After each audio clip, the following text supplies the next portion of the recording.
It's about the restoration of our republic. We want to educate, encourage, enable the power. We stand for integrity, honesty, self-reliance, self-defense, and most importantly, no compromise on our foundational principles. This is America's Voice Now. Find America's Voice Now on Facebook and at americasvoicenow.org. Here's Michael Evans.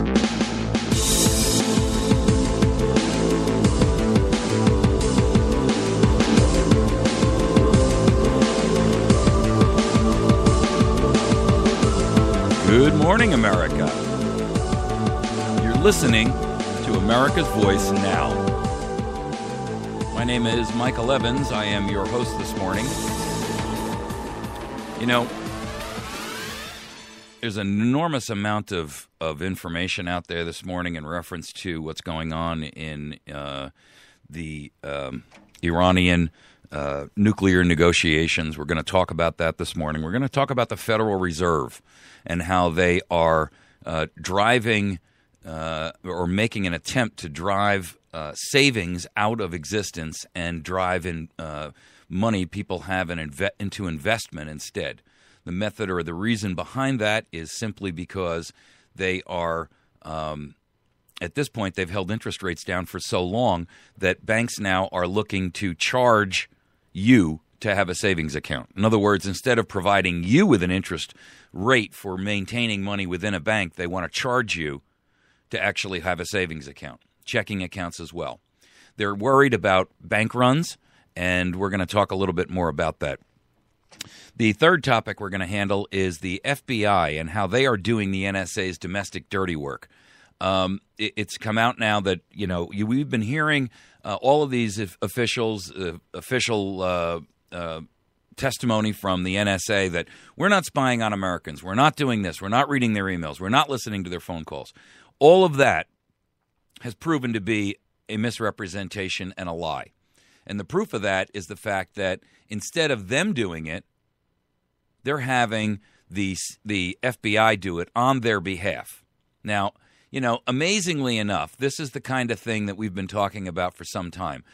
It's all smoke and mirrors. Everything is a misrepresented argument. Everything is a position that they can take that says, well, we're not doing this. But then as soon as you figure out what they really are up to, you are, you're effectively cornered to the point where you now realize that what they've been doing is lying to us and driving us to a position where, you know, effectively we've been misrepresented to the whole time. In other words, they really are intentionally driving the United States of America into a position of loss in the sense that we know what's going on. Their job is to try to keep the ball hidden beneath the magic shell. It's a shell game. What they're saying to us is one thing. What they're doing is something completely different. And it's time that America recognized that what we are really doing here is exposing our nation to a level of tyranny that is heretofore unknown to us. I got to tell you, this is a very, very dangerous game.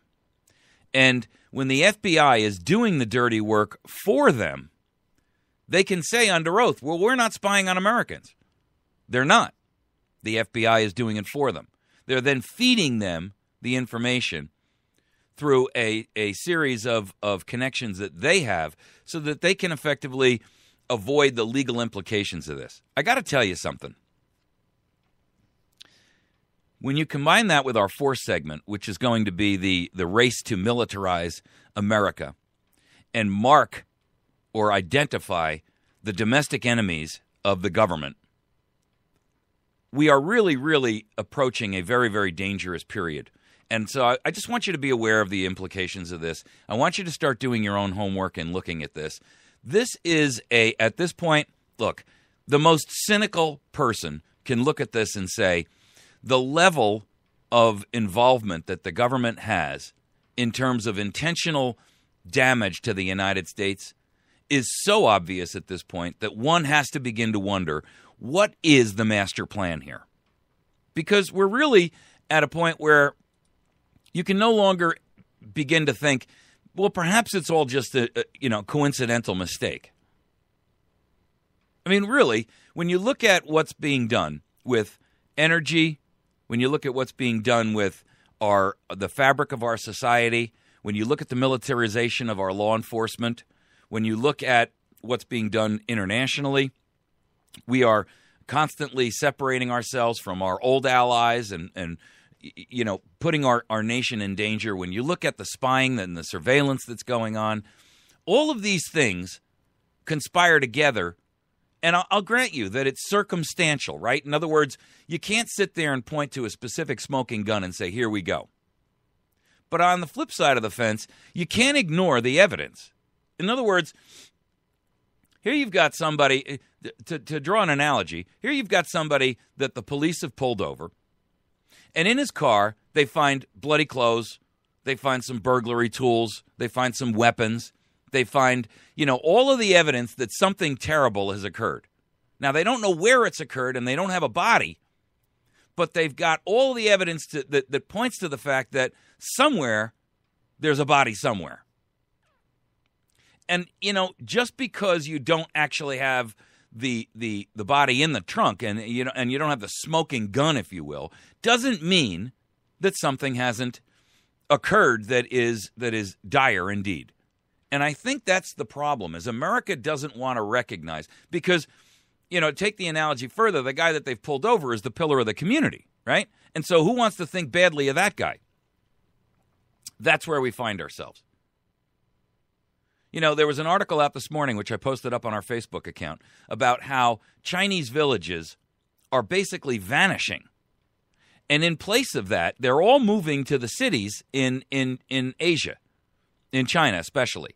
Now, the real issue here is that this is as a result of the wash of money that has been vacuumed out of the United States and pumped over into China. And they're vacuuming the resources out of our nation, funneling them into theirs. And then this is Agenda 21 being implemented. But over there, they're emptying their rural areas into their cities because that's the only place you can get work. The alternative is you can sit there and continue to grow rice in a water hole with a buffalo, or you can move to the city and you can drive a limousine. I mean, it's ridiculous.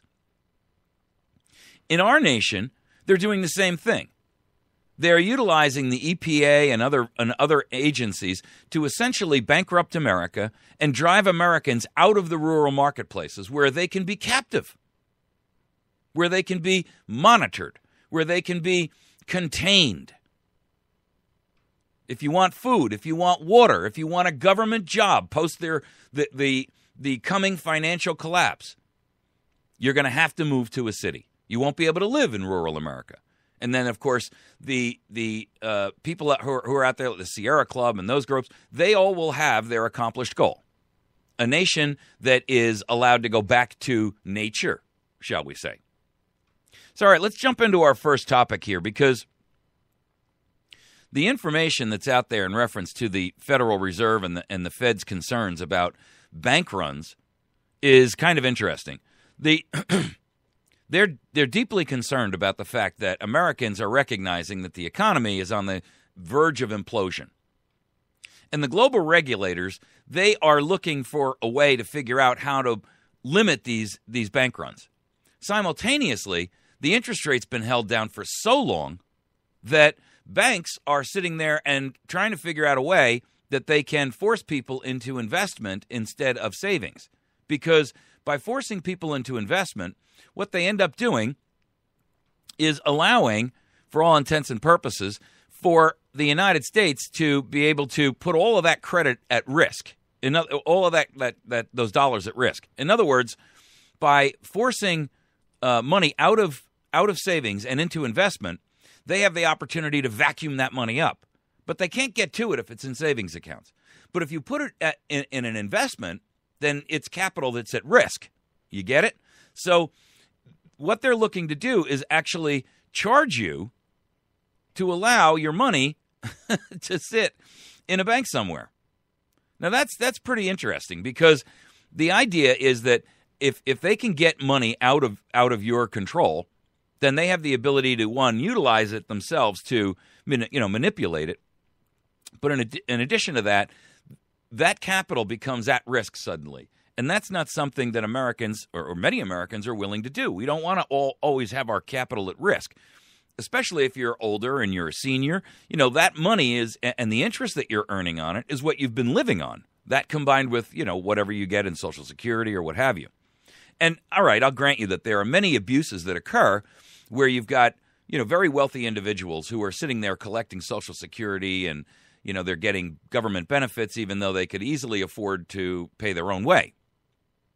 And the entitlement mentality that America has says, well, I'm entitled to it because I paid into it, so therefore I want it.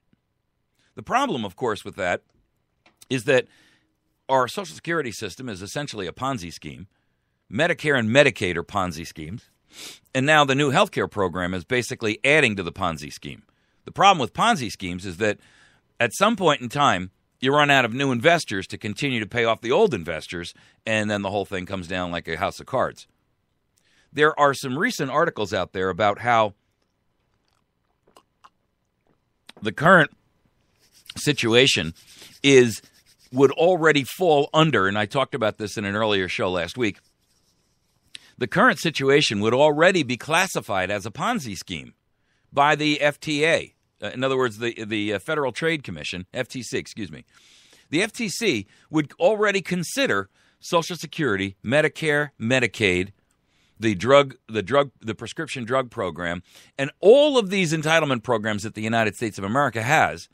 They already would classify those as a Ponzi scheme if they were accomplished by somebody in, say, Wall Street. It's amazing. And yet, of course, because government sponsors it, it's completely legal, right? It's a good thing. Good my foot.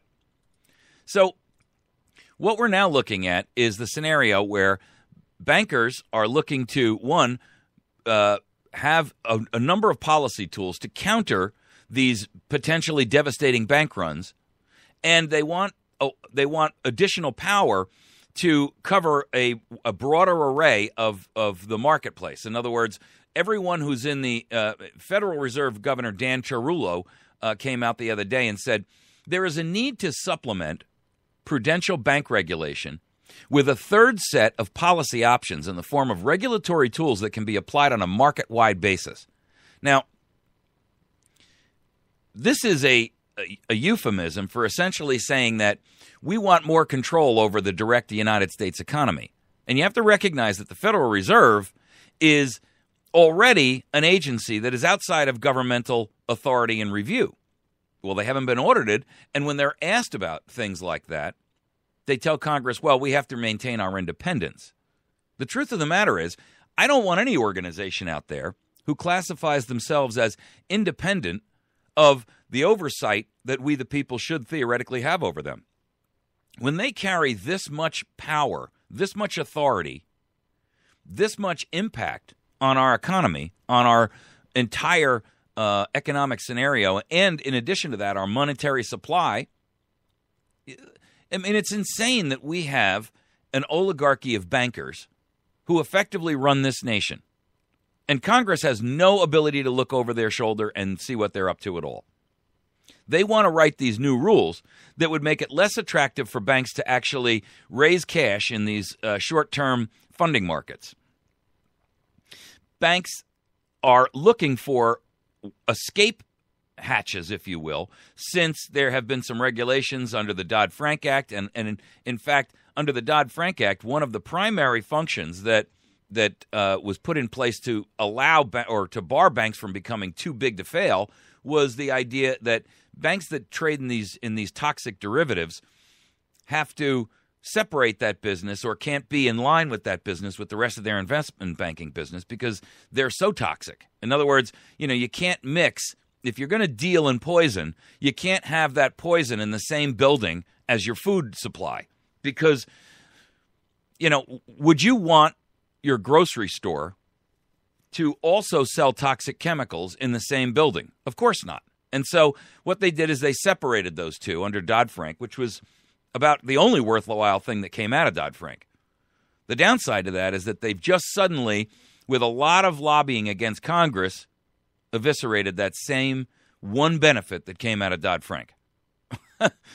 So now they've got to figure out how they can essentially make sure that they have the ability to limit, one, the investment potential of individuals who are out there in the marketplace, or they're saving, to force them into investment, instead of allowing them to save. And then secondarily, how they can continue when we have a zero interest policy on everything. You know, at some point in time, we cannot continue to just endlessly print money. That's what we've effectively been doing, folks. We have been printing money for so long that at this stage in the game, there's no stability left in the marketplace. So when we look at the total level of banks that are too big to fail, the vast majority of the banks, and by the way, there are some numbers out there that 0.72%, now let's just say 1% for simple round numbers, 1% of the banks out there control 70% of all the assets.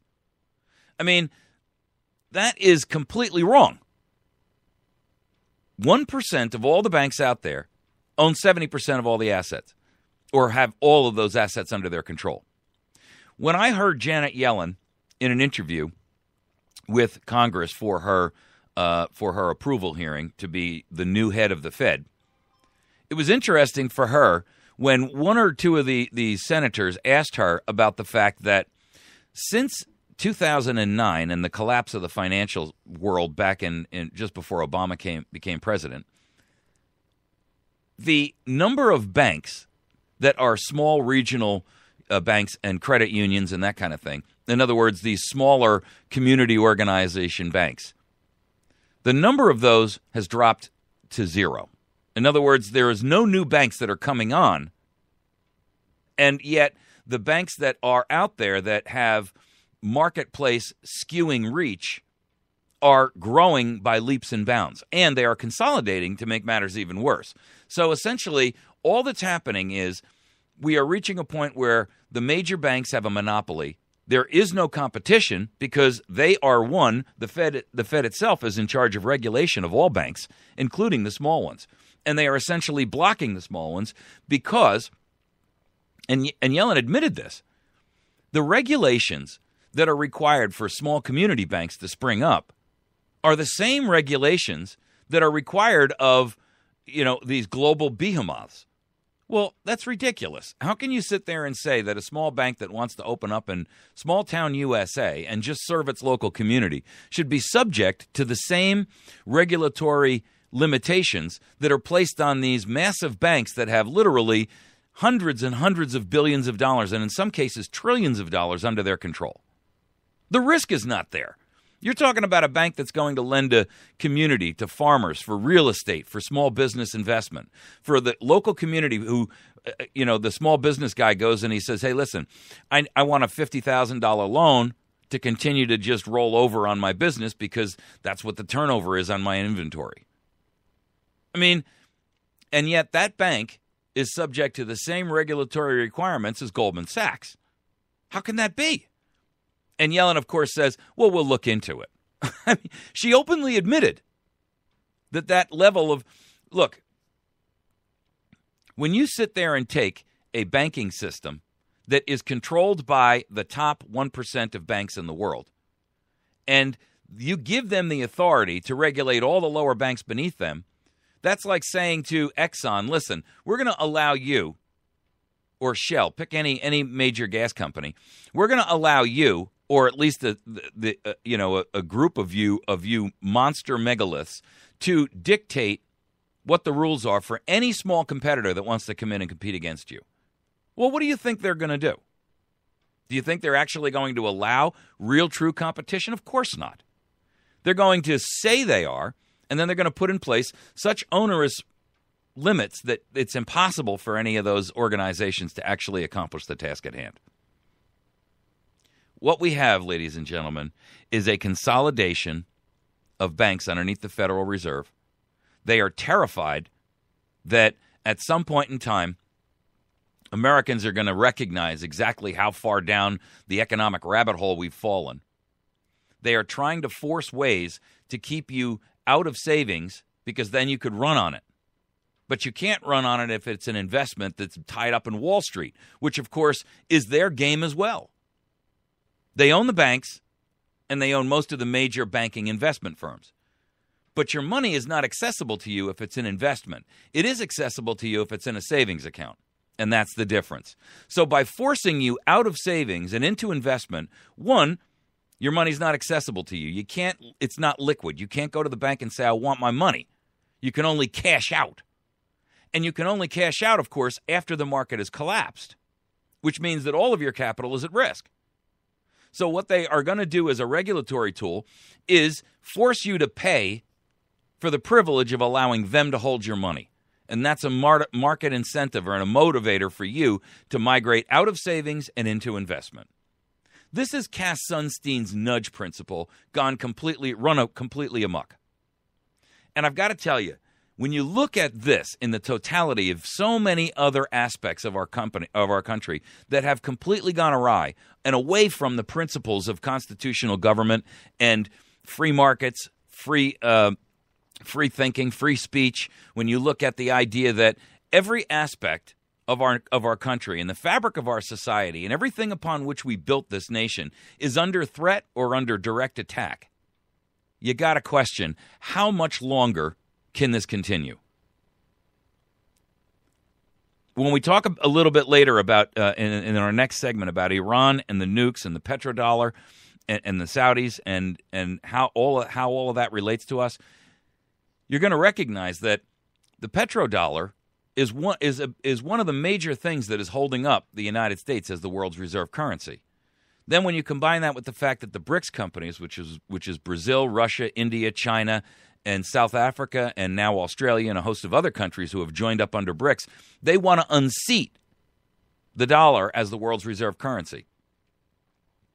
Let me tell you something. If the petrodollar agreement collapses because we've ticked off the Saudis, and if those other groups are simultaneously successful, and they will be, of course, if the petrodollar deal collapses, in replacing the U.S. dollar as the world's reserve currency, we will see a total and utter collapse of the United States currency, which will lead, of course, necessarily to a worldwide economic collapse. These people are playing with fire, and they have absolutely no idea what they're doing. And ultimately, they don't really care because, you see, they're all wearing fire protective gear, and we're not.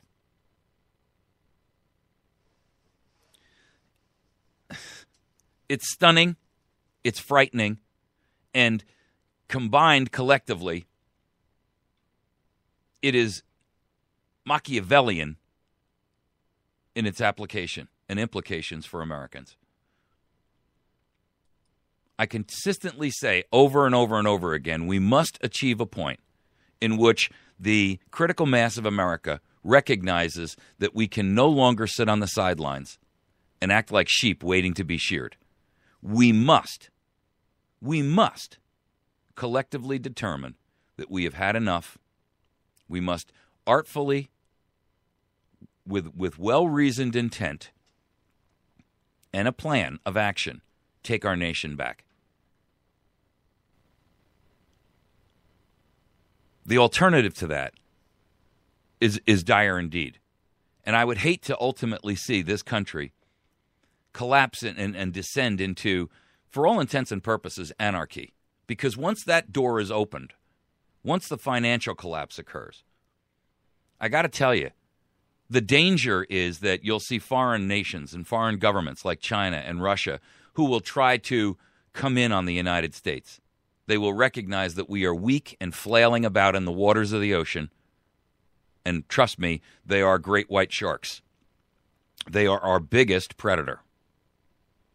We're going to take a quick break. When we return, we're going to talk about Iran, nukes, the petrodollar, and America, and how all of that interrelates. This new agreement that was just completed with Iran has some very, very troubling aspects for the United States of America. And we're going to talk a little bit about how some of our older partners are accepting that news. You're listening to America's Voice Now. You can find us on the internet by visiting our website at americasvoicenow.org. You can find us on Facebook at facebook.com/America's Voice Now. And then you can also find us on YouTube, where we post all of these shows in video and audio. You can find that at youtube.com/America's Voice Now. Okay, we're going to take a quick break. We'll return in just a moment.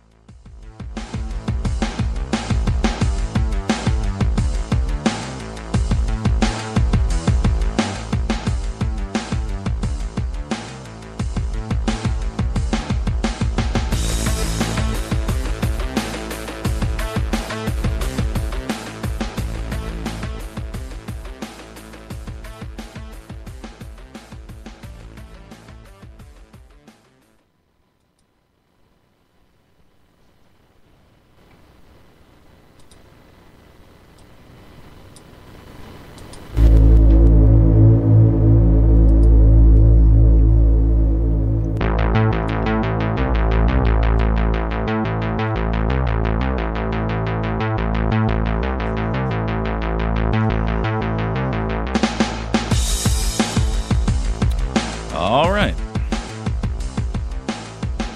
We return.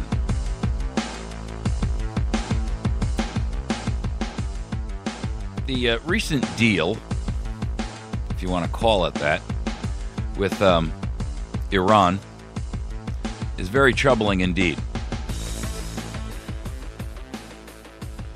Saudi Arabia has just come out and indicated that they will and are willing to strike out on their own, as is Israel. What I found the most amazing about this is, first of all, we find out only yesterday or the day before that the United States and Iran have been conducting negotiations in secret for some time now, over almost a year or over a year. That was withheld from America because they didn't want us to know, and they didn't want the American people to scuttle this deal like they did the war in Syria. And so all of these things that operate in secret, the TTP, the TPP, the TTIP, all of these international treaties and agreements are all negotiated in secret now, completely unbeknownst to America and, in fact, your representatives in Congress. That's a dangerous trend, because what it tells us is that we've got a dictator, and I don't mean specifically just Obama, the entire administration, who are out there working deals that we're beholden to but have no input and no say in. And that is not a good place for Americans. When we talk about this issue with Iran and this nuclear deal, there are many in the United States who are saying that this is a deal that offers and bears no benefit to us. Saudi Arabia has now come out and warned that they're going to strike out on their own, as has Israel. And interestingly enough, the Saudis and Israel are actually joining forces because they both have a vested interest in keeping Iran from becoming a nuclear power. The agreement that was negotiated allows Iran to continue to manufacture and produce the one thing that we cannot allow them to have. The real problem here is that when we have accepted Iran as a nuclear power, we have lost. We did that with North Korea, and look where that has brought us over the decades. In other words, when we are sitting here and we're acknowledging and accepting that Iran is now a nuclear power, it changes the entire balance of power.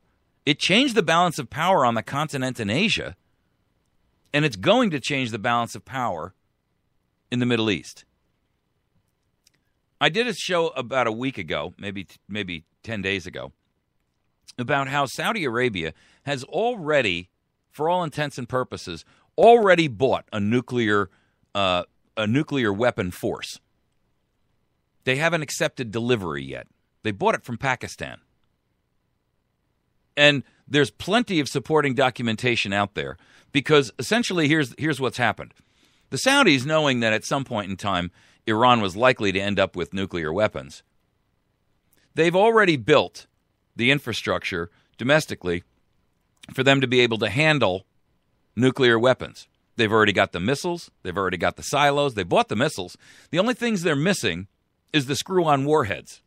I mean, it's like you going out and saying, I'm going to buy a bow and arrows, but I'm not going to buy any of the broadheads that I can use for hunting. And saying, well, I don't have any broadheads, so these arrows can't possibly be dangerous. Knowing that you've purchased them, you've just got them waiting some other place for you to go pick up and install them when you need them. That's essentially where we are. And at this point in time, the Saudis are deeply concerned.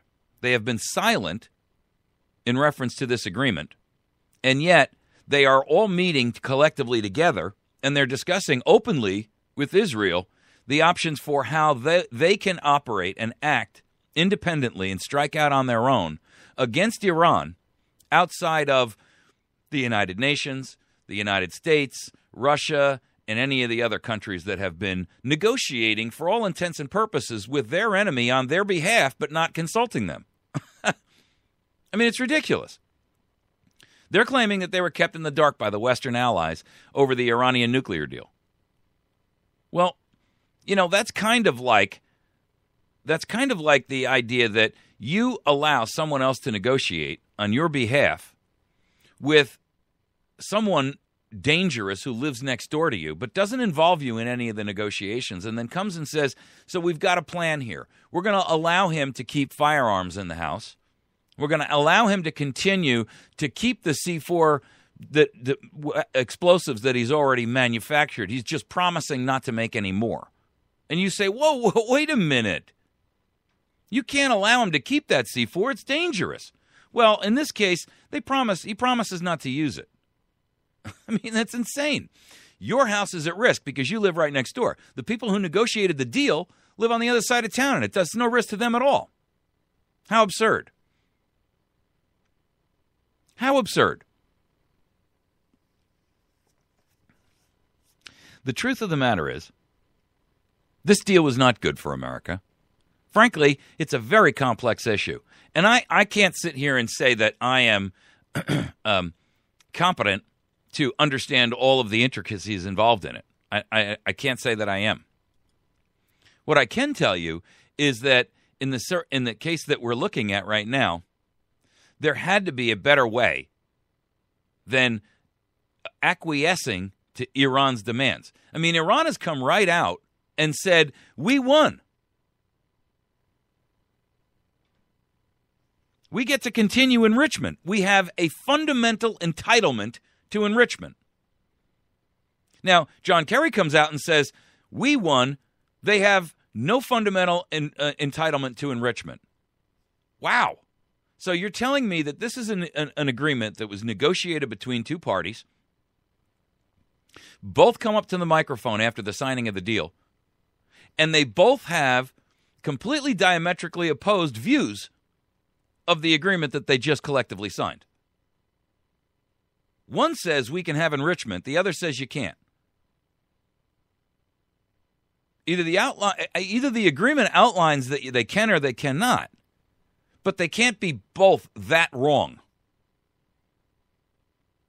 They can't both view that agreement and be so far apart about its real true implications. I mean, I get it that they both of them want to please their own back end. You know, the Iranian people want to go home and say, look, bingo, we did it. Kerry wants to come back to the United States and say, peace in our time, and I'm responsible for it. You know what bothers me the most about this whole thing, by the way?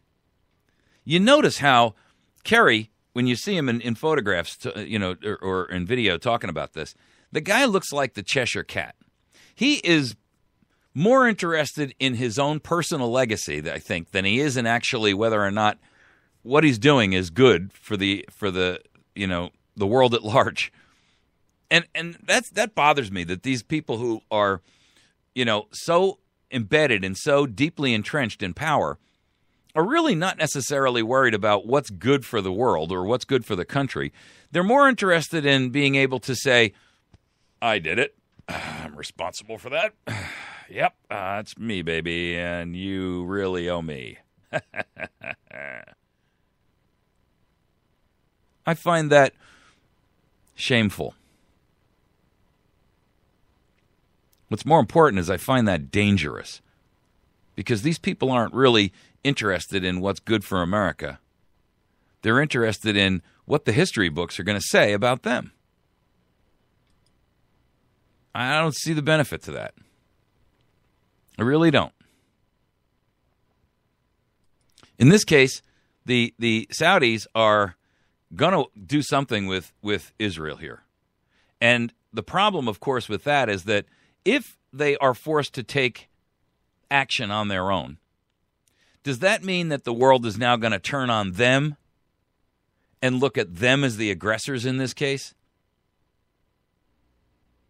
I mean, you know, the Middle Eastern press is all over Netanyahu like white on rice, tearing him apart for failing as a leader to allow this thing to, because it's happened under his watch.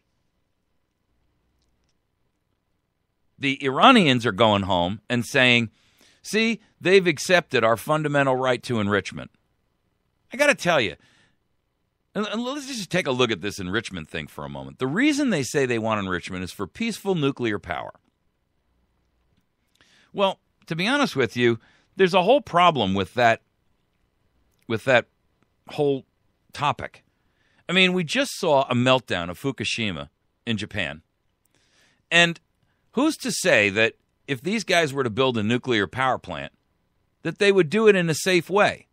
I mean, let's put aside for a moment the issue of nuclear power being misused. Let's just talk about what its actual, real intended purpose is under peaceful scenarios.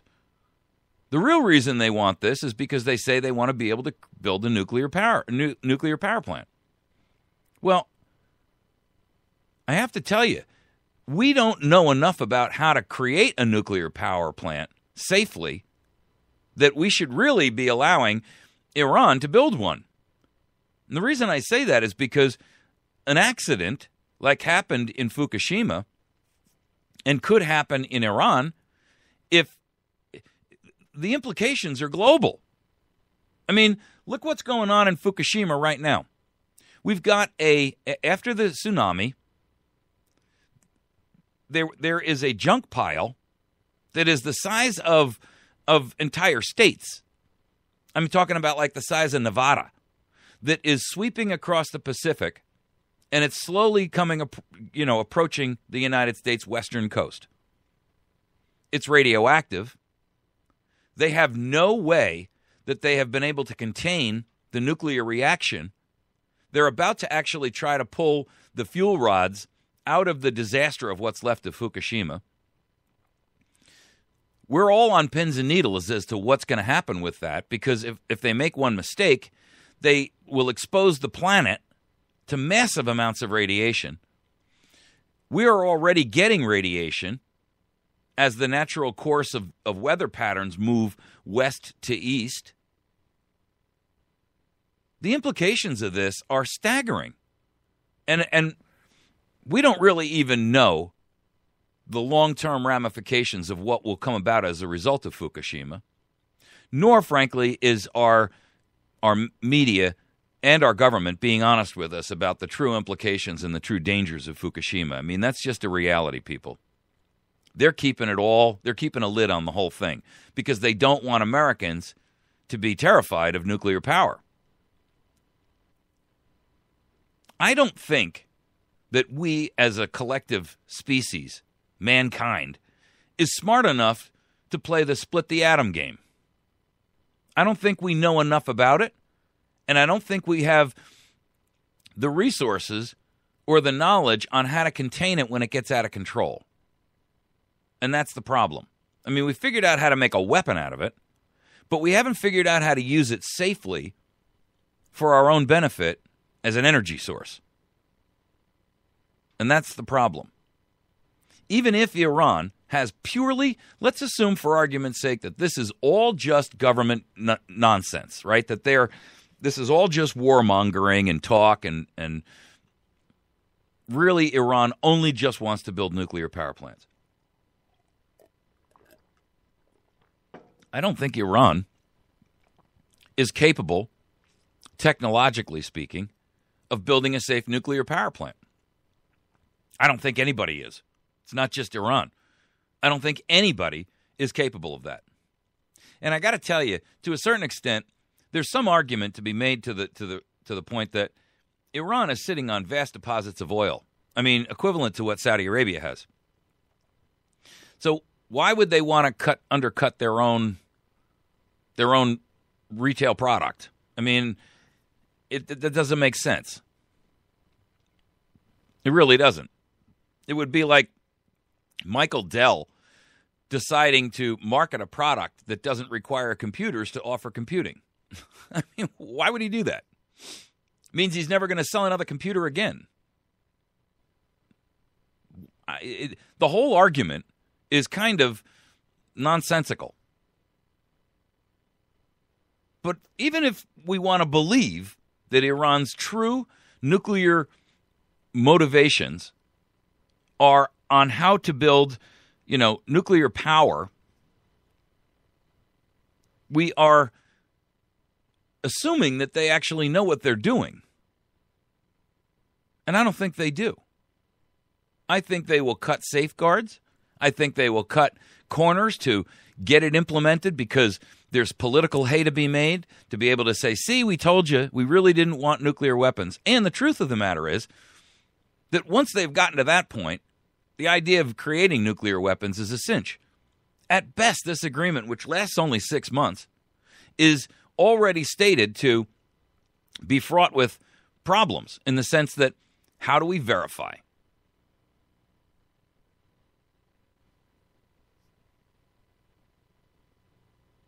The Saudis are mad.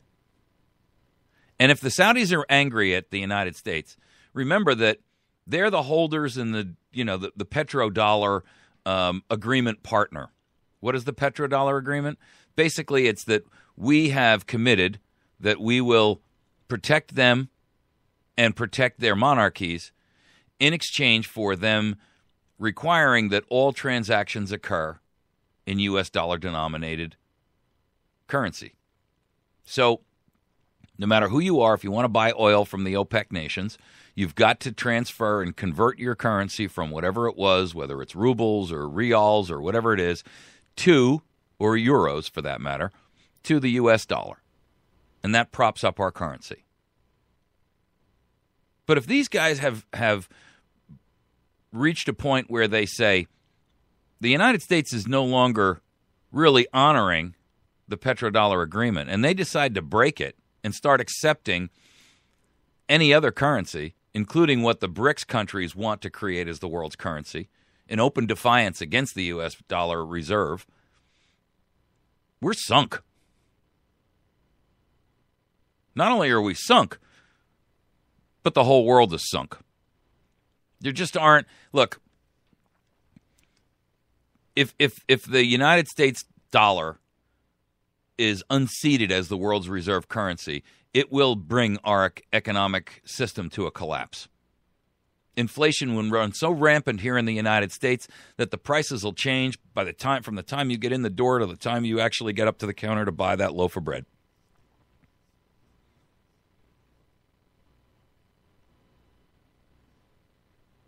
That will, of course, ensue a secondary financial collapse that will have ripple effects globally, including to China, because in large part, they are benefiting from manipulating their currency to force Chinese goods to be cheap here in the United States. You'll see the end of cheap Chinese goods as soon as they have unseated the United States, the United States dollar as their reserve currency and instituted the yuan.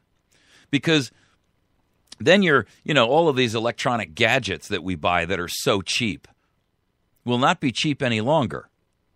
They'll be in the king's seat, and they will make the decisions about what products are going to cost. And the problem is that America has become so dependent on consumerism for our entire economic output that with or without a change in the reserve currency, our situation will decline precipitously. We will fall into, for all intents and purposes, an inflation-driven whirlwind, a tornado of inflation-driven collapse. My biggest problem here is that I think that the people who are out there cutting the deals on our behalf are bunglers. They're inept. They're doing it for all the wrong reasons. They're interested in their own personal view and how their legacy is going to be treated instead of actually worrying about whether or not it's the right thing for them to do.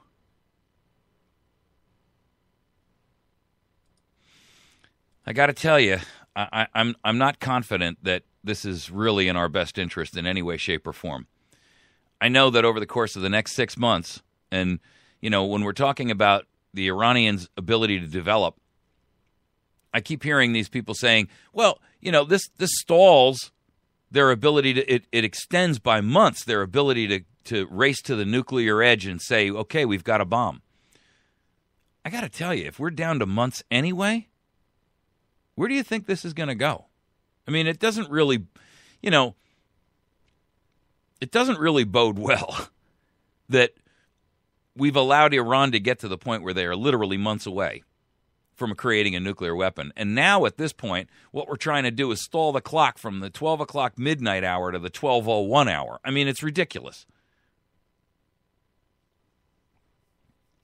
Decades of ineptitude have allowed it to get to this point. And the truth is, at some point in time, the entire world is going to have to pay for this. A nuclear Iran is a danger to the region and it's a danger to the world, even if it's for peaceful purposes. Because I don't think any nuclear power can be built safely.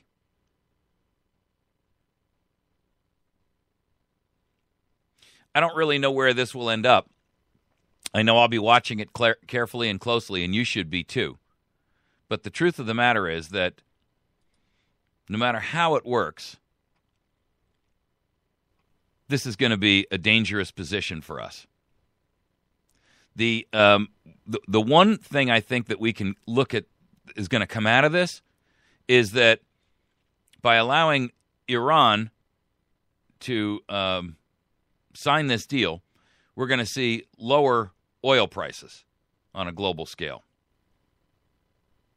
And that should help gasoline pricing here in the United States. But who knows? I mean, I could be completely wrong on that. I do know that oil prices, since the deal was announced, have slid. That doesn't mean that it's going to be a permanent solution or a permanent state of affairs. I do know that when we have the Iranians going back and coming out on camera and saying to the world, we have retained our ability and our entitled right to produce, create, and enrich. And then we've got John Kerry coming out on the other side saying, see, this agreement blocks them from enrichment. We've got a fundamental problem. Somehow or other, these two parties of the same agreement walked away with completely different ideas about the point of the agreement. And that tells me there is no agreement. We're going to take a quick break. You're listening to America's Voice Now. When we come back, we're going to talk about how the FBI is doing the dirty work for the NSA domestically. There's a lot of new information out about how the NSA has been making these statements under investigations from the House and the Senate about how they're really not spying on Americans. It's only international. Well, the truth of the matter is, legally they may be able to say that. But what they're not telling you is just as important as what they are telling you. There's an article out this morning in Foreign Policy, it actually came out over the weekend, about how there's an obscure FBI unit that does all the domestic surveillance that the NSA is barred and prohibited from doing, and that's how they're getting away with it. And, of course, the concern there is that the NSA is saying in public hearings, listen, we're not doing all these things you're saying we're doing. Well, that may be true. But nobody's saying, okay, well then, who is? Turns out it's really the FBI. And they do have purview here, domestically in the United States. We're going to talk about that because I think this is a news story that nobody's really talking about. And it should really be forefront in our minds. You're listening to America's Voice Now. My name is Michael Evans. I'm the host here. We're going to take a quick break. When we return, we'll talk about that aspect of it. And if you'd like to make a call into the program, you're welcome to do that. If you're a listener and you want to give a shout in here, you can. The telephone number is 417-204-5141. That's 417-204-5141. You're welcome to call in and have your input on this. You can also reach me via email at mike@americasvoicenow.org, and I'd like your feedback and input on these programs. If you think they're good, if you think they're bad, if you've got a bone to pick, by all means, give me a call or shoot me an email on it. We'll be back in just a moment. You're listening to America's Voice Now.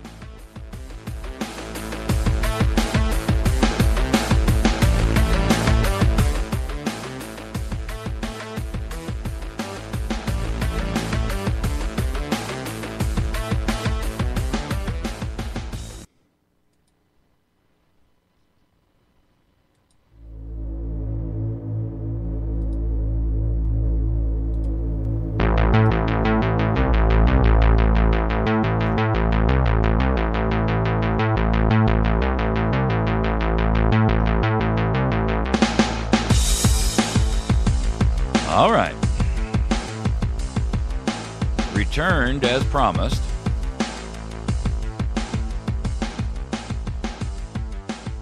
You know, we constantly keep getting these fresh new leaks that are out there about how the NSA has been working domestically under surveillance. They're constantly defending themselves, saying, that's not true, we're not doing this, we're not doing that. Well, the truth is, technically, they may be correct. But realistically, what they're not telling us is more important than what they are actually telling us. There's an article in Foreign Policy, and it's up on our Facebook page, and it's up on americasvoicenow.org.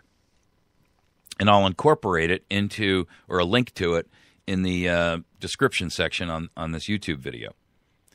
It's on Foreign Policy, and it's called The Obscure FBI Team That Does the NSA's Dirty Work. The truth is, lost in all of the arguments that are going on about the NSA's global spying operations, the FBI has a surveillance organization that's kept such a low profile that most Americans aren't even aware that it's out there. When the media and the members of Congress are sitting there denying that the NSA is spying on Americans, they're right. In the sense that they're saying, listen, you guys are making a big deal out of this. It's not as dangerous as you think. We're only interested in international terrorism, blah, blah, blah, blah, blah. What they're not telling you is that the FBI is doing it for them. And they have the legal infrastructure domestically here in the United States and the technical capabilities, with a lot of assistance from the NSA, to do exactly that. They have the ability legally to operate on U.S. soil on both foreign concerns, in other words, foreign intelligence, and domestic intelligence. And they are collecting the digital information that was funneled to the NSA through PRISM.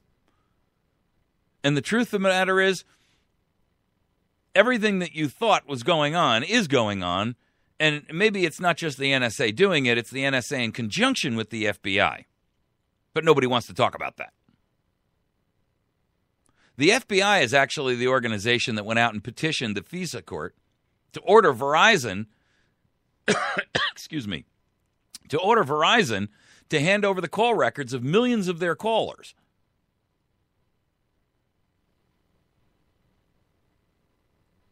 The truth is, what we have is a government that in its totality is working to, I got to put it to you this way. What's really on here is a race for data. And the reason I say that is I am very confident. When I look at this at the 50,000-foot level, and this is only my opinion, guys. Listen, I always encourage you to do your own homework and your own research. But from what I do and what I've seen and what I've read and what I've learned, the conclusion I draw from all of this is a fairly easy to follow, concept.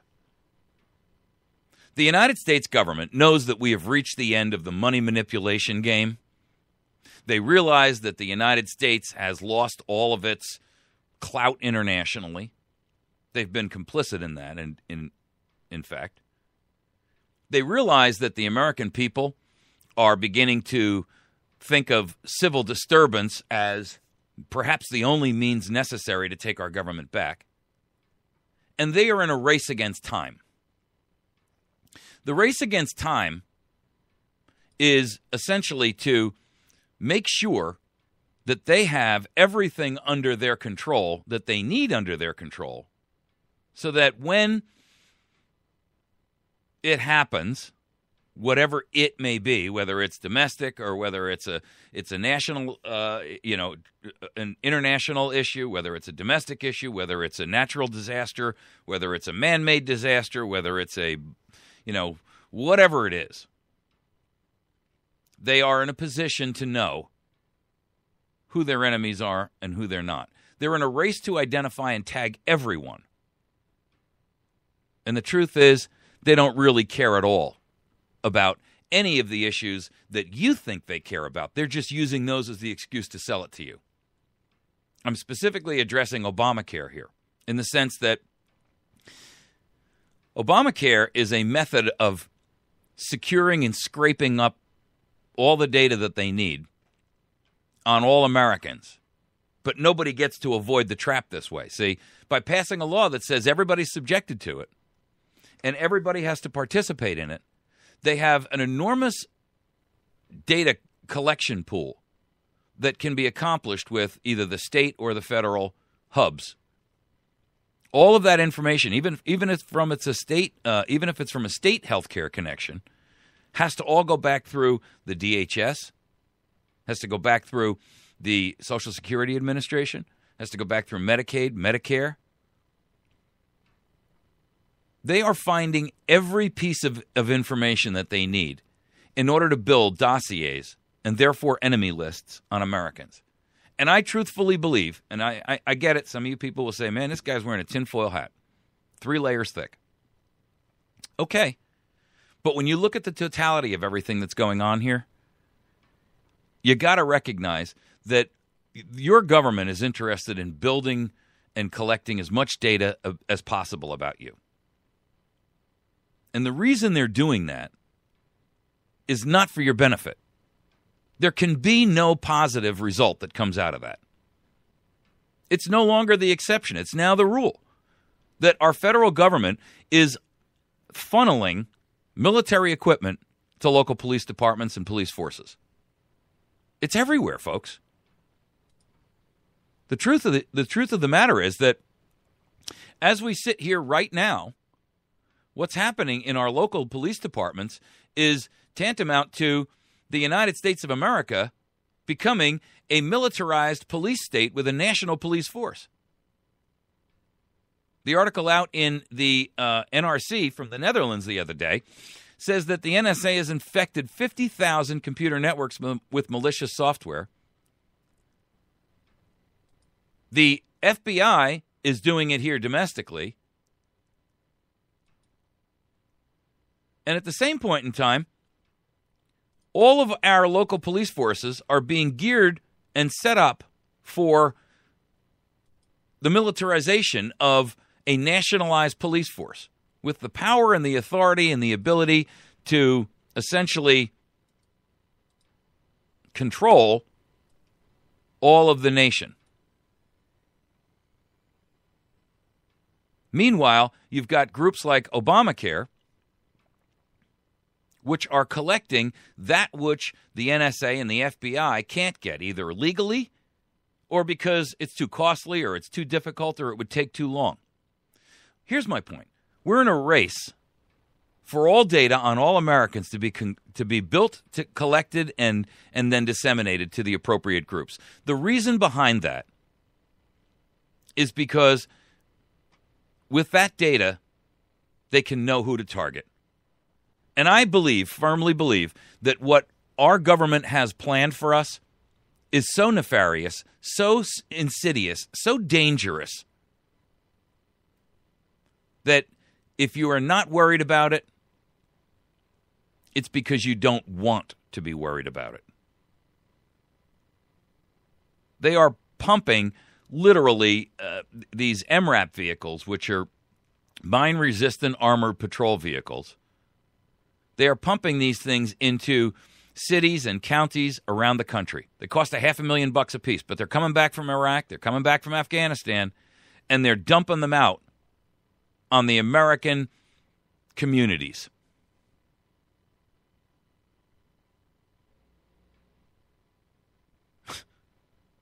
The cities are using the excuse to say, well, we need them because we need them for when we serve warrants.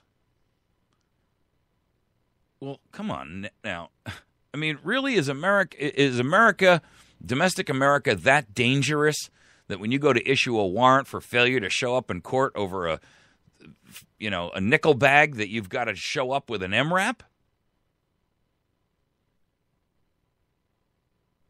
The truth is, even the ACLU, who's normally on the side of complete and utter liberalism, is out there criticizing it. And they're saying this is definitely nationalization and the militarization of the United States of America in the police force.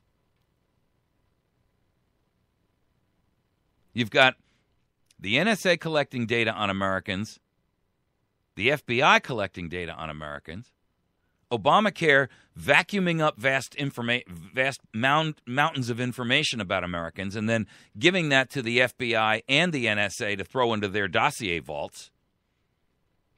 And then you've got simultaneously the buildup of a militarization system in the United States that would make any police state dictator rub his hands together with glee. You've got the banks applying pressure on Americans, essentially vacuuming up the resources of America by boom and bust cycles. I mean, where's the 401k that you used to have? What's the value of that today? In order for, when I worked on Wall Street, and I did for a couple of years in New York, in order to work on Wall Street, there's an old phrase out there that in order for somebody to make money, somebody else has got to lose money. And so if you've ever had an investment where you purchased it at price X and it's gone down and goes up and up and down and up and down and up and down, and invariably the end result is that the small-time investor almost always gets hosed. You know why? Because, one, the people that are hosing you have inside information you'll never have. And two, they've got the ability to actually move the market in the direction that they want it to go because they own so many shares. So by selling, they can drive the market down.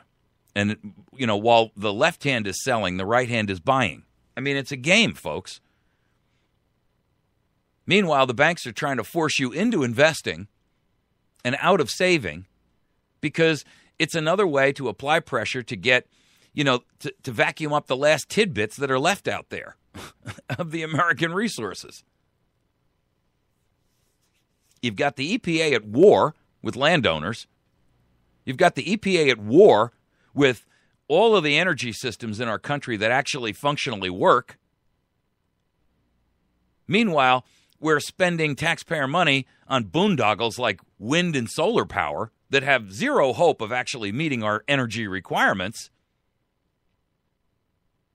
You've got a president who says, under my plan, electric costs will necessarily skyrocket. And I posted a story up this morning on our page that over the last few years, our energy pricing in the United States of America for electricity has increased by 42%. They're shutting coal plants down. I just talked the other day about how the Tennessee Valley Authority is shutting down a whole bunch of their coal production plants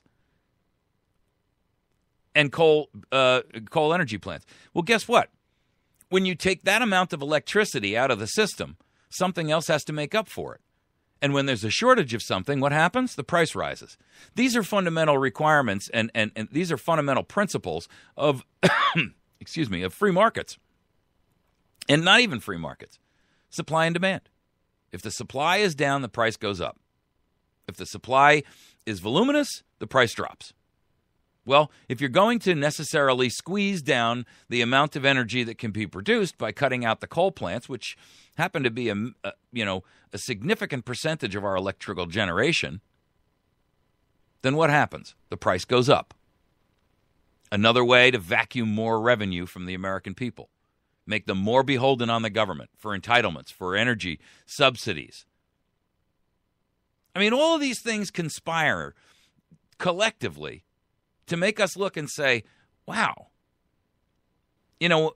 taken on their own, one thing, can be made to look like you're wearing a tinfoil hat if you make the accusation that there's some nefarious purpose behind it. But by the other side of the fence, if you step back and you look at it in its totality, I mean, it's not just a lone house out in the middle of the woods. It's clearly an entire city. But you couldn't see that from standing inside the house. You just think, wow, I'm in a house. And I'm told that this is the only house in the woods. Get up at 5,000 feet and you can see you're not the only house in the woods. You're part of a community. A community that is designed and geared to essentially subjugate America under a terrible, terrible police state. I know there's plenty of people out there who will reject this argument completely and say that is not where we are headed at all. I understand that. I can't change that thinking. But when you sit here and you look at what is happening in our country, it is undeniable that we have reached a point where government is no longer operating in our best interests.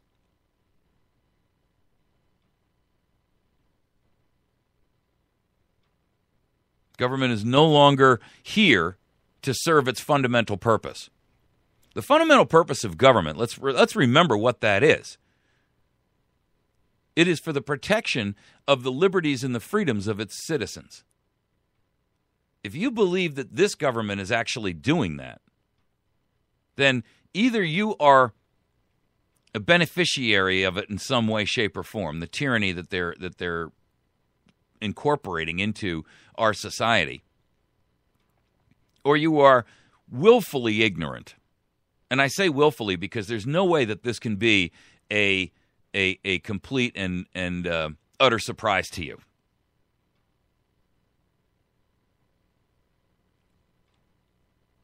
You're told, trust us. We're working towards peace. We're working towards your security. We're working towards the idea that Americans can be held, or protected from all of these international tragedies. But the truth is, I think our worst enemy is our own government.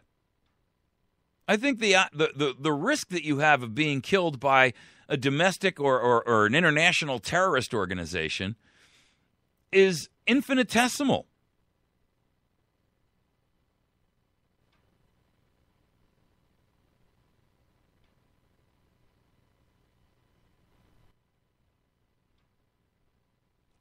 I do know this. while we are hearing our politicians tell us they've got everything under control, I think what's really happening is that while they're sitting there telling us that everything is under control and we are safe, the truth is they're working against us in the most egregious manner possible.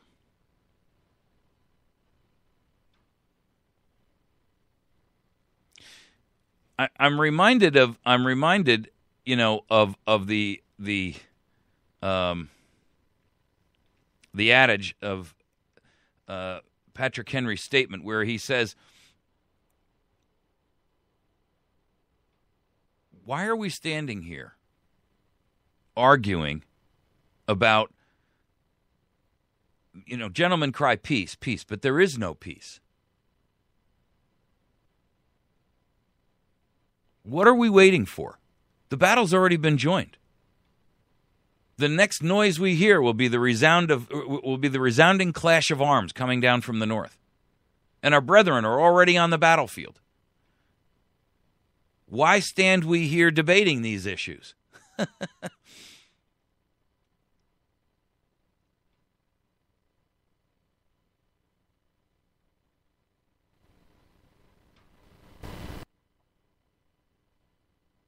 You know, Jefferson came out and made a very clear statement. Your government tells you that we have to take away your ability to be discerning and to be responsible for your own safety and your own security. That ultimately the power of government should rest with those who are smarter than you, know more than you. Well, Jefferson made that very clear in 1820. Now, remember, in 1820, you know, you're talking about a nation that had already been in place for 30 years, right? In other words, from the signing of the Constitution or the ratification of the Constitution, and much more than that if you look all the way back to the founding in 1776. And here's what he said: "I know no safe depository of the ultimate powers of the society but within the people themselves. And if we think them not enlightened enough to exercise their control with a wholesome discretion, the remedy is not to take it from them, but to inform their discretion by education. This is the true corrective of abuses of constitutional power."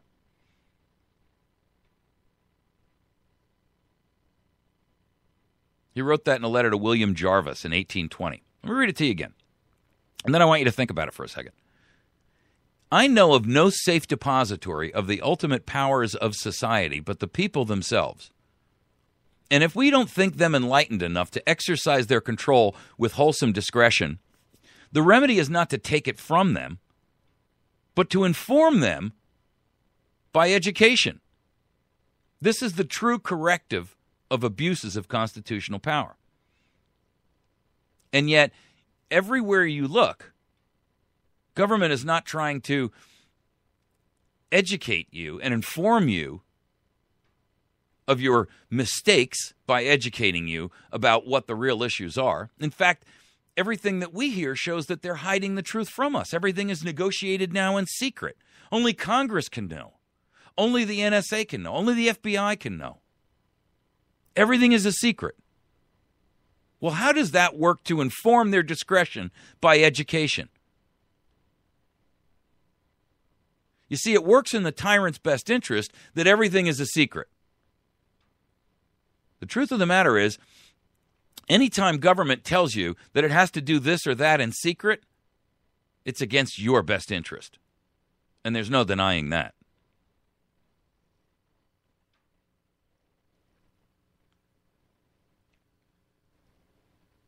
John Adams was very wise about that issue. He said that when you have a constitution of a government, once it's been changed away from freedom, once that aspect of the Constitution has been voided out, it can never be restored. Liberty, once lost, is lost forever. And I've got to tell you, at the rate we're headed right now, we're really not in a position where we can adequately say we have not lost it already.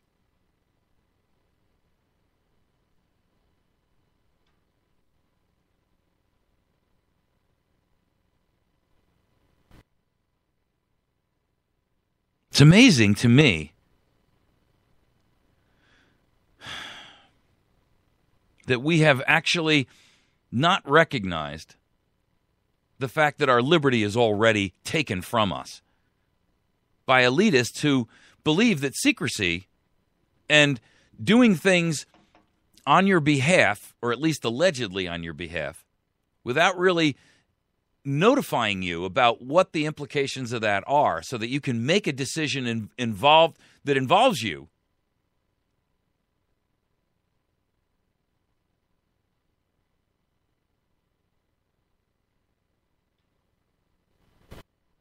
I got to tell you, it's disturbing to say the least, because our vision is for you to be free, right? To continue to develop your own, for your own benefit, to be in charge of your own destiny, to be self-sufficient, self-reliant. And everything that government is doing works against that.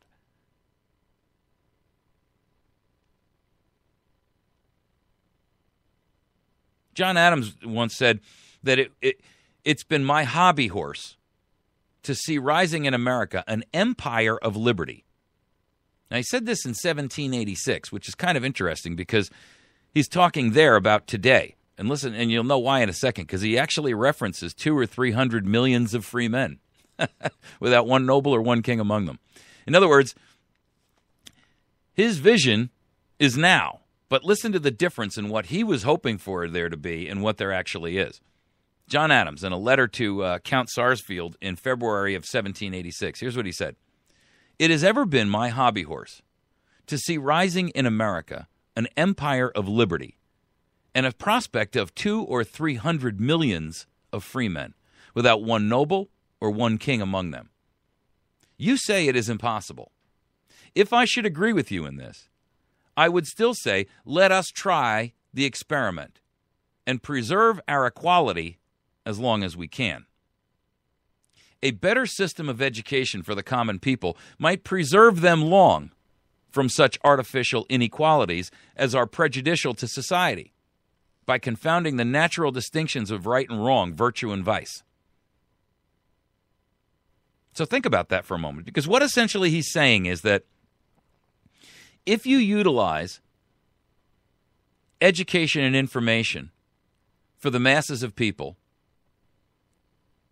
granted, it's an experiment in liberty, but the system of education, if it's properly exposed, if all that goes on is really capable of being perceived and understood by the people, that the natural inclination will be for them to protect and control that which has now morphed into controlling us.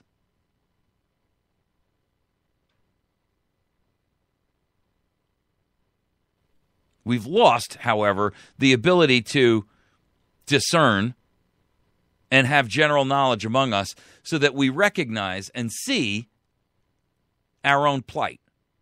Part of it is willful on the part of many Americans, but also a lot of it has been fostered upon us by government, who really truly wants to rule behind the curtain, so to speak. Right? In other words, it's the old thing from The Wizard of Oz. Nobody gets to see the Great Oz. No how. Nobody gets to see it behind the curtain.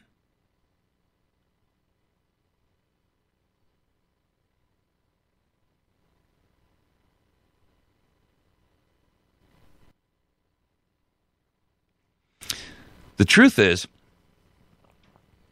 we don't really, everything is done in secret, and therefore we are not able to have the general knowledge that is necessary for most Americans to be able to have realistic input. And our educational system is actively working to destroy critical thinking skills that would be necessary in order for us in our society to recognize, evaluate, and formulate a position and an understanding on what's going on. Liberty cannot be preserved without a general knowledge among the people, who have a right, from the frame of their nature, to knowledge, as their great Creator, who does nothing in vain, has given them understanding and a desire to know. But beside this, they have a right, an indisputable, unalienable, indefeasible divine right to that most dreaded and envied kind of knowledge. I mean of the character and the conduct of their rulers. Boom. And what is it that we don't know about our rulers? Boy, oh boy, oh boy.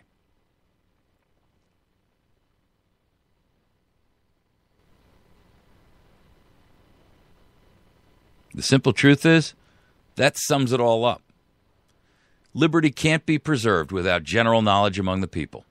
They have a right, based on the framework given to us by our Creator, to have that understanding. And our Creator doesn't make mistakes. He doesn't do things in vain, right? And we have a desire to know. But even beyond that, we have a right to know. And according to Adams, an indisputable, unalienable, indefeasible divine right to that most dreaded and envied kind of knowledge of the character and the conduct of our rulers. Boy, oh boy. That brings in the argument that if we really had that kind of knowledge, that would come from a source outside of the character and the conduct of the rulers themselves. Who would that be? The press, the media. Their role is to keep you and I educated and informed, to give us that indisputable, unalienable, indefeasible divine right to the conduct and the character of those who essentially now rule us.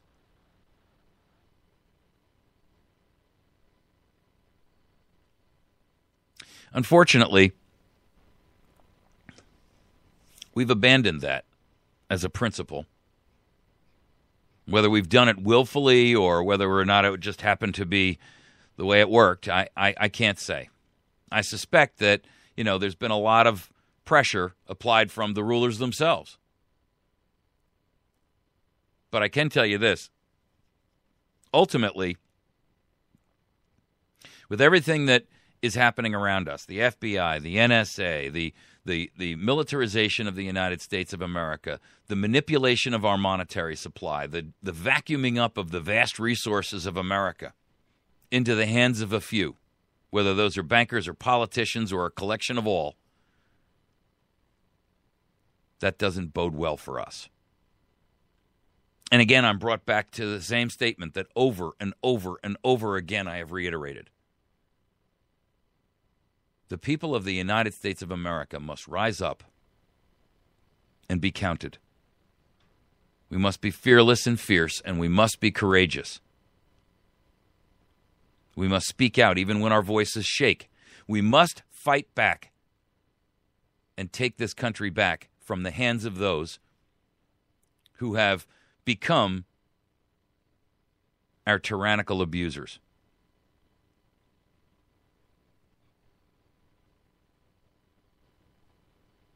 We're going to take a quick break. When we return, we're going to tackle our fourth and final topic, the race to militarization and marking the domestic enemies of the United States of America and how they're accomplishing that.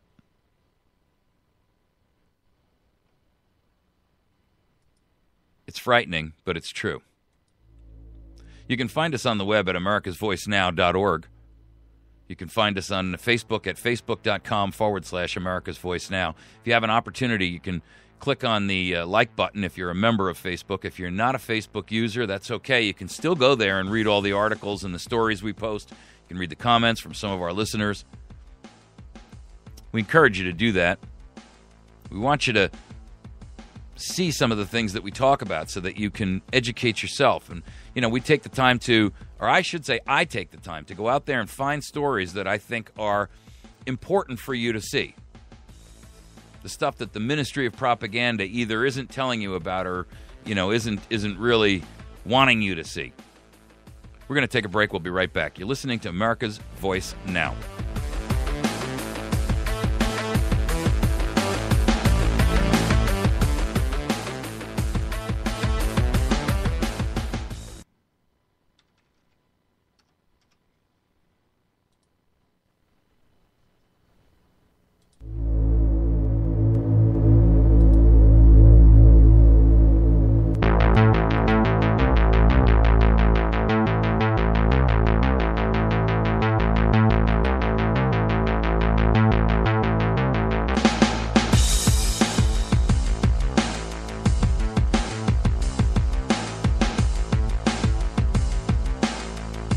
All right.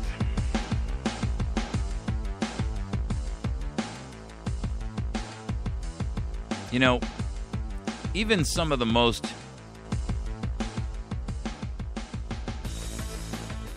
most compliant partners in the mainstream propaganda game have to admit the problems that are coming out with this militarization of law enforcement domestically. And I got to tell you that the ultimate end game here is not one that is good for us. I believe that you have to look at this and you have to recognize that your federal government is gearing up for a war on the American citizenry. And I don't believe that there's any doubt about it at this point. I believe that if you sit down and you look at all of the information that's available to you, one cannot realistically look at that and draw another conclusion.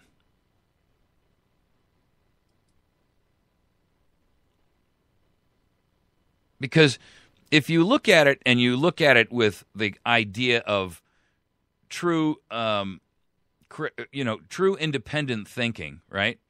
True reason, and you ignore all of the misdirection that's being fed to you, but just look at it with eyes that want to see truth. You can't help but draw that conclusion. There's people out there who will disagree with me wholeheartedly and completely and say, this is, fear speaking. Okay, but I think it's actually the other way around. In fact, Thomas Paine once said, to argue with a person who has renounced the use of reason is like administering medicine to the dead. And when you look at it from that perspective, I think the vast majority of America has abandoned reason.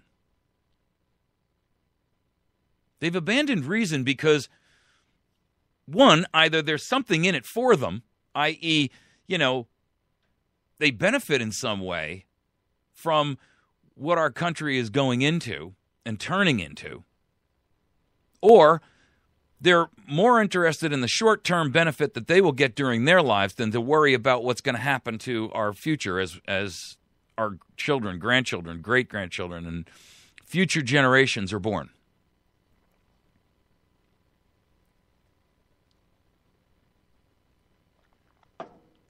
The reason I say that is because 40 million Americans, actually 47 million Americans, are on some sort of government assistance in terms of just food stamps alone. That's 1/6 of the entire population of the country. 47 million, it's actually greater than 1/6 because it's 47 million recipients, and that translates into probably 100 million people So almost half the country, or I'm sorry, 1/3 of the country is actually sitting there benefiting from government largesse. In terms of just food stamps alone. We're not talking about welfare. We're not talking about rent paid. We're not talking about beneficiaries of pension programs that have been lavish and expanded and are blowing up our economy. We're just talking about just food stamps, folks. The entitlement concept has made people abandon reason in favor of the short-term immediate. I get it now. The gimme culture.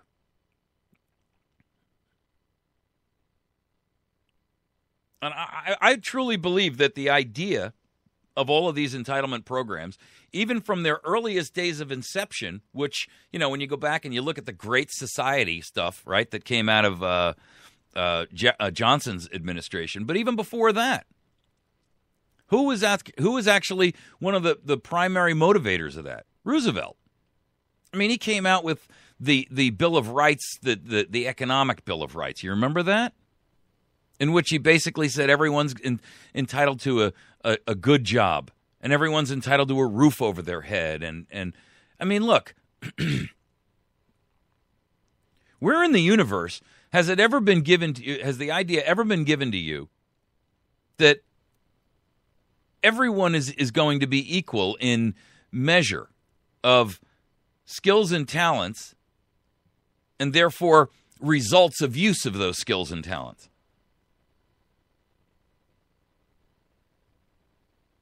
It's never happened in the world before.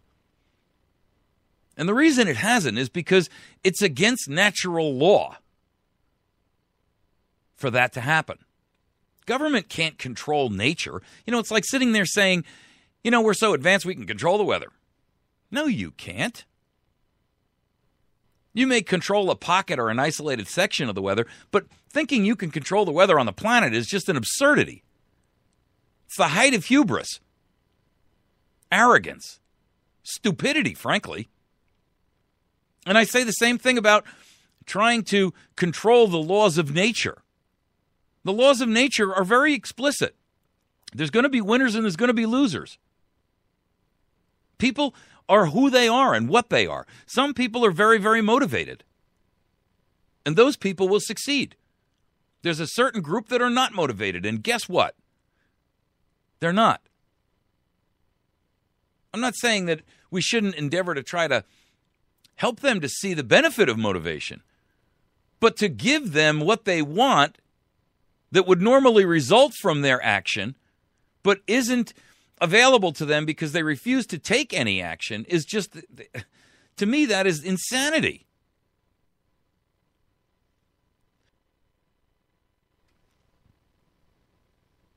I'm not interested in actually working because I'm lazy, but I want the benefits of what I would have if I did work. And government says, I think we can arrange that. Sign here. I mean, the problem is that in order to accomplish that, they've got to take from someone else who has actually functioned and worked and had their motivations properly in line to give to those who don't.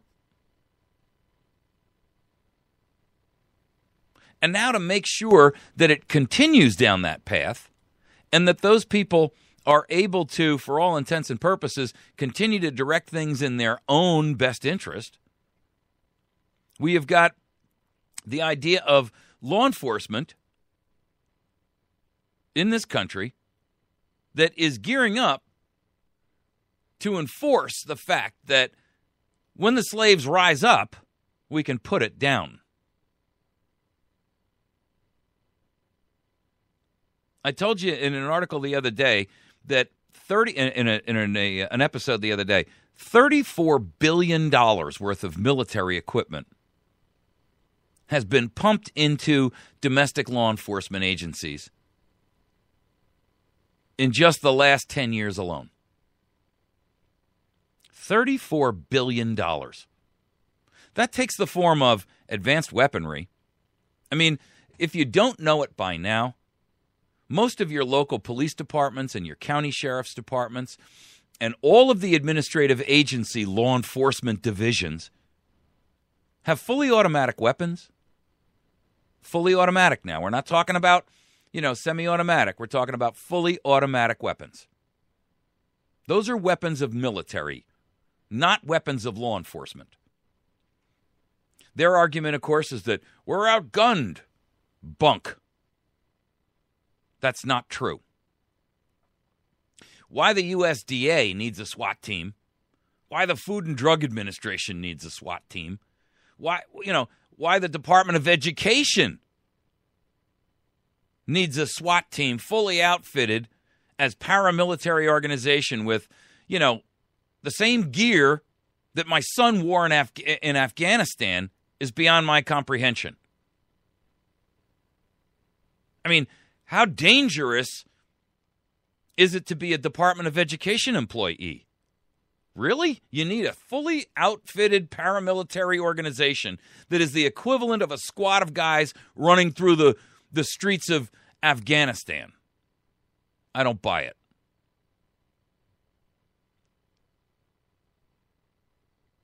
I don't buy it. The vehicles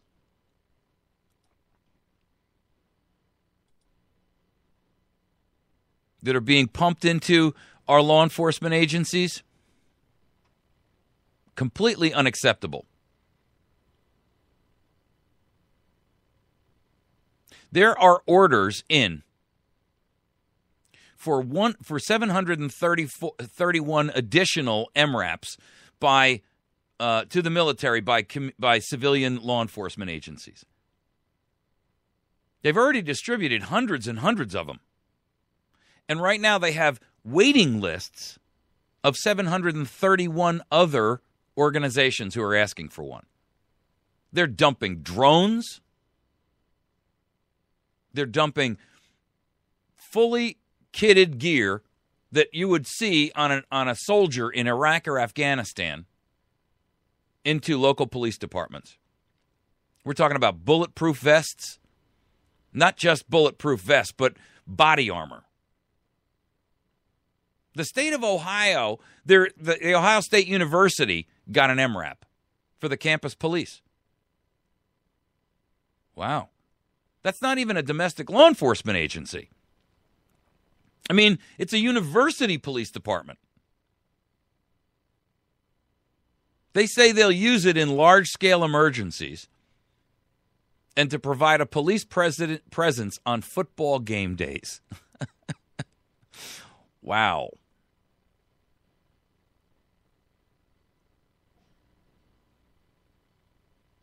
In Boise, Idaho, the police are using MRAPs to serve warrants.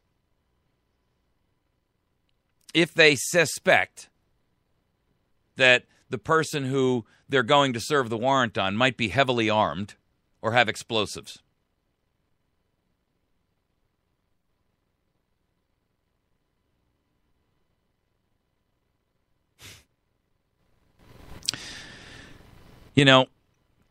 Albany has just gotten some, and it's interesting that the Department of Homeland Security just hired and spent $80 million hiring private security to protect Albany.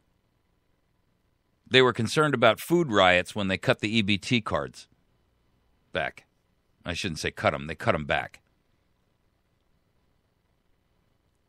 They've been pumping Humvees and other military vehicles, including MRAPs, into the Albany County Sheriff's Department.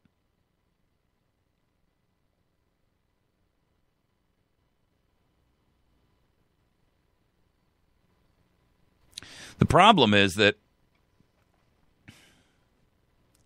at some point in time, these devices, these vehicles and all of this gear has a problem. Once sheriff's departments and law enforcement has it, they're motivated to use it. They're also receiving training by the military on how they can act as military. The problem with that, of course, is that civilian law enforcement is supposed to preserve the peace. The military is going in there to win wars,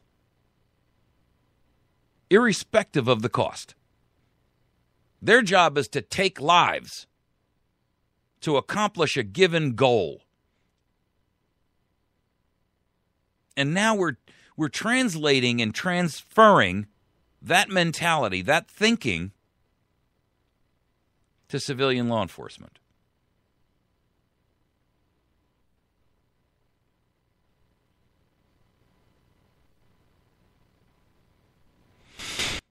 I got to tell you, anybody who believes that this whole militarization of our law enforcement agencies is really necessary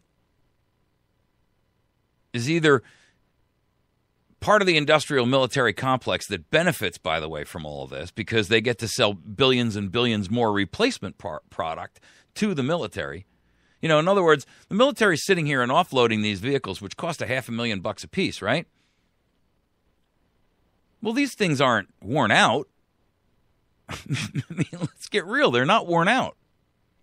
But the companies that manufacture them are going to go out there and resell new replacements to the military. It's a funneling system to get around the question that would normally ensue if a city or a community or a sheriff's department or a county was to say, well, we're going to go to XYZ company that produces Humvees and we're going to, or an AMRAP, and we're going to order one. And the taxpayers would say, what do we need that for? And no amount of justification or rationalization would sway the taxpayers, let me tell you. But this way they can say, hey, listen, we're not going out and asking for it. They're coming to us and saying we can have it. Aha. That's the way around the taxpayer.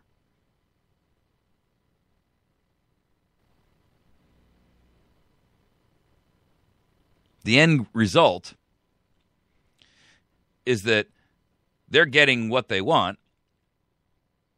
To them, they're toys. But when you've got all of this training, when you've got all of this equipment, and you're constantly being, as a law enforcement person, constantly being told that your job is to act in a paramilitary way, and you're receiving the training to act that way, your mindset is going to change. And you're no longer there protecting and defending the community. The community has now become your enemy. And it's an us versus them concept. And no one, and I truly mean no one, who wants to be intellectually honest in this conversation can deny that that's the position that has grown into this nation in the last 10 or 15 years. Even law enforcement admits that it has become an us versus them mentality. Even law enforcement. When you combine that with what's going on with the FBI and the NSA and the onerous things that are coming down to us from the EPA and all of these different organizations that are imposing rules and regulations and laws on us that, frankly, are so voluminous at this point, nobody can even keep track of them all. Everyone is being set up to be a criminal in some way, shape, or form. I mean, I read an article the other day about a guy who owned a vehicle where there was some kind of a hidden compartment in the vehicle. And the police searched the vehicle and found this. They pulled him over for something else and determined that they found some wires that led to the, and basically you pushed a button and this, hidden compartment was able to be opened. Aha, we got ourselves a smuggler of some sort, they said. So they went in there and they looked and, well, there was nothing there. There was no guns. There was no drugs. It was just an empty compartment. They charged him with a felony because now it's illegal for you to have a secret compartment in your vehicle. Wow. Really? I mean, the fact that you have a secret compartment automatically makes you a felon?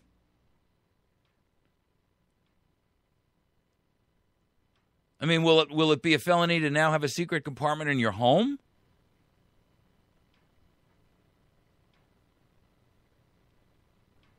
See, government is now dictating the rules to us. We're no longer able, or we're too frightened to stand up and say, stop right there. You don't have the right to do that. You can't violate my First, my Second, my Fourth, my Fifth, my Eighth, my Ninth, and my 10th Amendment rights. We've now constantly allowed ourselves to be tricked into thinking that, or bribed into thinking that it's okay if all of those things are dumbed down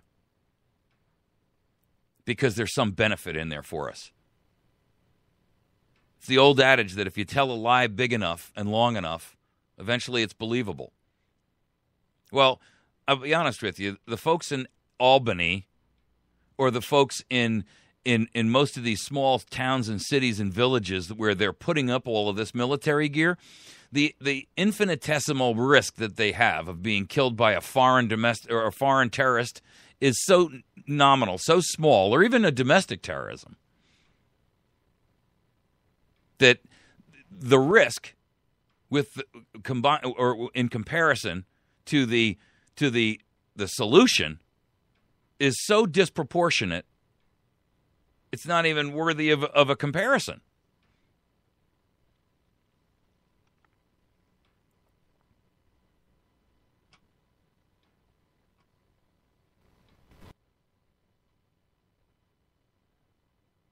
The truth is,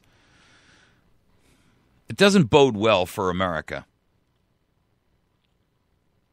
that we have armored vehicles, armor, heavy weaponry being pumped into local police departments. In fact, I've heard some people argue that the real motivation there is for the Department of Homeland Security to get this into these isolated and small police departments around the country for one reason and only: to have it available for need and use when the need arises because of civil unrest.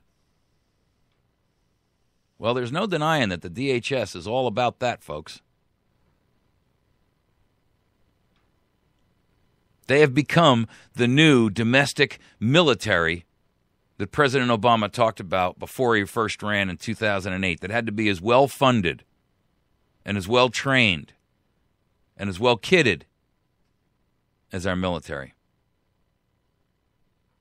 And we have broken the basic rule of the Constitution, which is to never have a standing army domestically in the United States. But it's here. And it threatens you.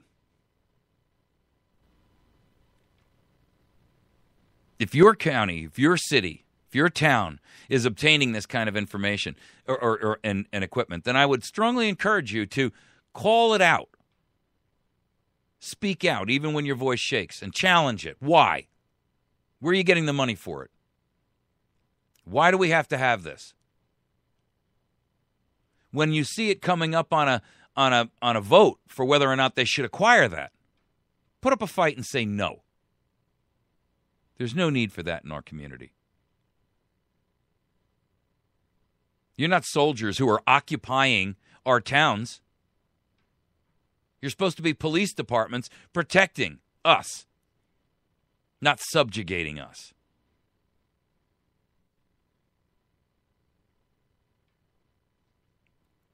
Oh, I know they'll have a lot of arguments that sound good. But the truth is, this is dangerous for America, and it's dangerous for you. You've been listening to America's Voice Now. My name is Michael Evans. I am your host. I'll post these stories and shows up on our YouTube and our Facebook and americasvoicenow.org site after this episode today. You can download our new Spreaker audio podcasts so that you can listen to them on your mobile phone or what have you, or on a pad or tablet. You can find that link by going to americasvoicenow.org. You can either listen live there or download it. I'd like to hear from you about our different programs. If you'd like to comment on it, you can email me at mike@americasvoicenow.org. You all have a great day. We'll see you tomorrow morning bright and early.